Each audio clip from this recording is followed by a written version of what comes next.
our social media profiles at KUM News 24/7. Good report there, Chris, on what's happening in the central part of the island.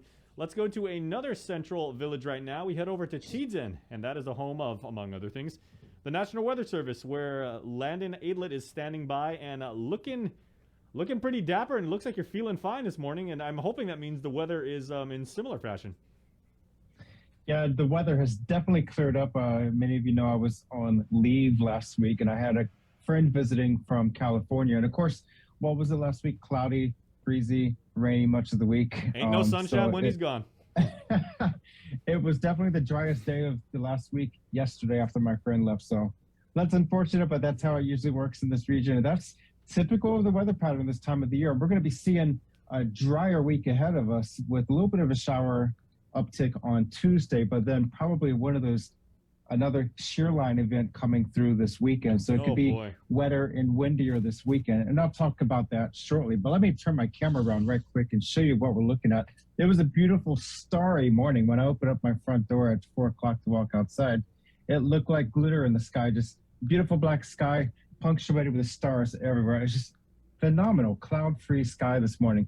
We have a few clouds starting to drift by from the east this morning. Just a good solid trade wind flow out there. Nothing to speak of as far as any kind of weather interest out there. But looking out in the broader region, a few clusters of showers and thunderstorms near Yap, east of Palau, and then also near Chuk. And none of that's going to be a threat for us. Our next weather impact is going to be this little feature right here, just as a whiff of shallow clouds and moisture. That's going to be coming through on Tuesday with that uptick of showers on Tuesday. But then farther to our north, we have this next cold front pushing off of Japan now, somewhere near Iwo-to Island, or Iwo Jima, as many would know it. That's going to be pushing slowly southward as we come toward the end of the week, and that's going to be giving us that shear line. Once that transitions, loses its cold frontal characteristics, it will cross the area as a shear line. And so this is what we're looking at right here. So the Marianas circled in white, and that cold front sitting well to our north and west, and that'll be dropping our way. So go ahead and cue up the slides, Jason, and let's get right on into the weather discussion. Gotcha. Certainly not a bad day out there. The season surf have been tapering dramatically since earlier, or last week, so to speak. Our risk of rip currents is down to moderate. We currently have no surf advisories or rip risks right now. The Guam fire danger has creeped up to high. That's despite all the rain we had last week. Even though it felt wet and rainy last week, the rainfall that accumulated in our gauges was very little. It just spread out over a very large period of time. Whereas in the wet season, you can see all of last week's rainfall, which was just under an inch. We could see that in a 15-minute period. So that's one of the changes between the dry season and the wet season. So for the week ahead, drier week ahead, wetter, breezier weekend. And across Micronesia, the surf advisories and small craft advisories remain in effect. So the next slide, definitely cooler this morning, 75 degrees here at Guam Airport, and also 79 degrees at Saipan.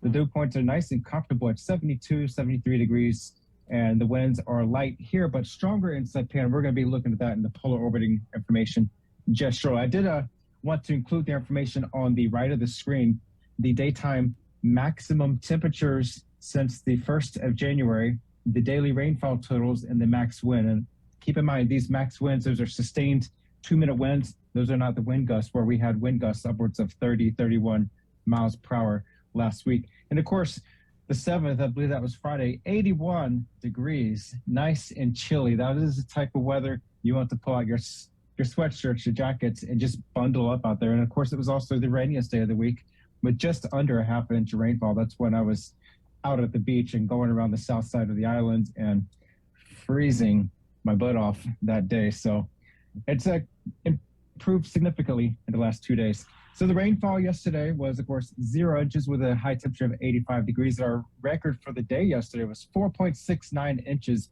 set way back in 1954. I don't know, Chris, do you remember that day?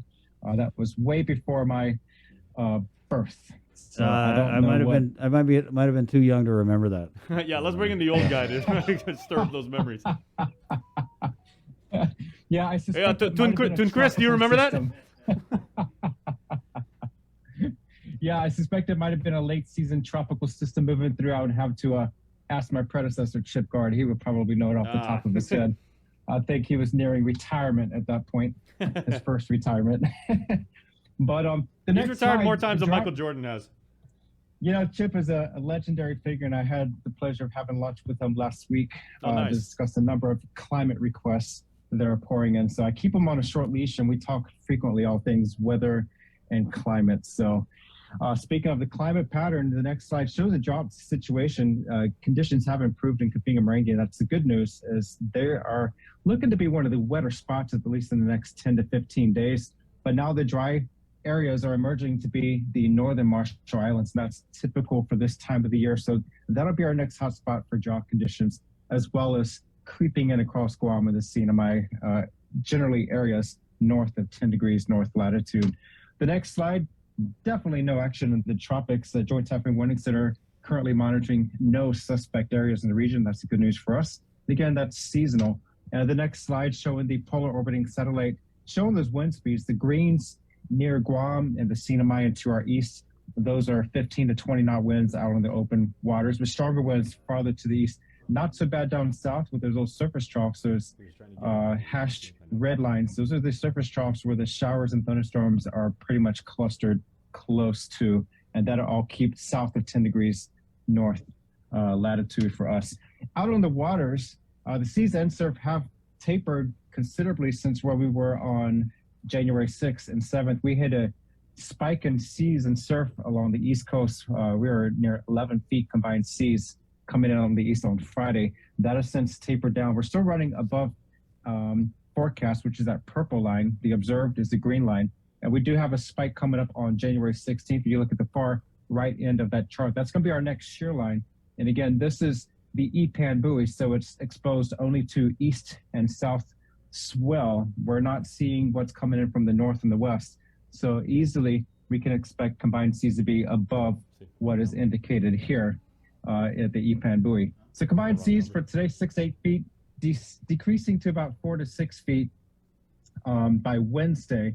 And that's when winds will subside just a little bit. We're going to be in a ridge midweek, and then that shear line is going to be making its way toward the weekend, bringing the winds and seas and surf up again in the coming weekend. So for the week ahead, today, mostly sunny, isolated light showers, not much to speak of, certainly not with accumulations. The surf will be highest on the east-facing reefs. That trade wind swell 6 to 8 feet, north 5 to 7 feet, moderate risk of rip currents. Midweek, we're going to be partly to mostly cloudy with a mix of isolated scattered showers, primarily on Tuesday as that surface trough pushes through, and then it's going to be drying up again for the end of the week. The weekend, mostly cloudy with scattered showers. There could be a slight chance of a thunderstorm if things develop enough with that shear line as it punches southward into our region. Otherwise, not too bad. We will have to watch out for the weekend winds. Right now, we're going conservative at night, northeast at 10 to 20 miles per hour. But depending on how that shear line develops, we could see much stronger winds as well as higher seas and surf this weekend. All right. So relatively speaking, it seems like nothing really out of the ordinary, except for the fact that we've got most of us that watch your show and really take avid notes and everything like that. We're now kind of familiar with what that shear is and everything like that, and how it was coming down on us. We're like, oh, that's why it's been so cold, and maybe that's why it's breezy. And now we've got another one on top of that. Yeah, that's definitely the wintertime pattern. And with the La Nina, we typically see more of these shear lines, these cold fronts come down into the tropics. And that's our big rainmaker for the dry season this time of the year. So that's going to be typical for January and February. And then it's going to be drying up significantly more with the La Nina, March, April, May. Yeah, with that La Nina period, is that anything uncommon that we're getting, that push down of the cold front? And so that's actually a good thing, because your Nino is always supposed to be good. Yeah, that's actually a good thing. Yeah, so the El Nino, those are notorious for the much busier tropical cyclones pattern across our region. So with El Nino, we see a lot more tropical storms, typhoons, and they develop farther to our east in the Marshall Islands. That gives us a lot more to be concerned about in the typhoon season. However, the following dry season tends to be much drier during the El Nino event. So we have a lot more drought conditions across the broader West Pacific region and a higher potential for wildfires. In the La Nina, it slows our tropical cyclone activity across the region, which is where we've been the last 2 years. We had a strong La Nina 2 years ago, and then 2021 was a neutral going back to a weak La Nina. And so that suppresses our tropical weather across the region, but it makes our dry seasons a little bit wetter to look forward to. Okay, Landon, I'm gonna ask you what I'm assuming is a meteorologist 101 like question. Everything. Where did the names La Nino and La Nina come from? I mean, we've all heard them, going back, decades and everything like that. But what is the actual origin of those names? I believe it comes from Chile. I want to think it's Chile or another South American country. And what it means is the boy. And so I forget what the link with that terminology, but they noticed the farmers noticed that certain trends would occur with different water temperatures and conditions. And so let me research for that, and I'll have you the answer next week. Maybe this wasn't a 101 question. Obviously, your analysis of the La Nina and La Nina patterns is, like part of what you do. I just never knew, like, what the genealogy of like those names is and everything. But really interesting. Yeah, it all originates from South America, where they noticed that trend with the growing season of the agriculture. And I know you're talking to Brandon last week about agriculture. If you're interested, we might get my sister-in-law and her parents on KUAM one time and talk about planting and very crops. Cool. We'll see. Dude, we would love that, man. Bring the whole family on it. We're doing the Lincoln Logs thing. We're doing planting. We're doing planting plants and everything like that. It's a family show. Family show, and I got my plants over here. That's about the only thing I can handle without all right killing off. So usually I have plastic plants, but these have been doing okay. Well, hopefully in a couple months you might have like a more proper ficus for the office there and everything like that. But we can all hope so. Hope so. All right, hey, we appreciate it as always, man. Have a wonderful Monday. You too. Thank you. Take care, my friend. All right, that's Landon Idler from the National Weather Service Workweek Weather Forecast, brought to you by our friends at Docomo Pacific, a company that is obviously keeping you in the loop and keeping you connected. And we appreciate Landon, twin brother Brandon, all our folks over there, including Issa, the newest member of Team NWS, as we were introduced to her last week. So